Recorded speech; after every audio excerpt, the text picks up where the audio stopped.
Hey guys, welcome to Tutorial Guru. Today we'll be learning how to find muted stories on Instagram, and now let's dive right in.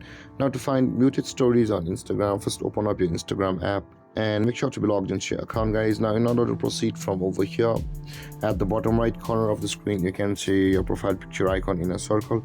Tap on your profile picture icon, and on this interface, guys, at the top right corner of the screen you can see the three line icon available for us. Tap on there, and on this interface again scroll down until you can find the muted accounts over here, and you can see and tap on the muted accounts.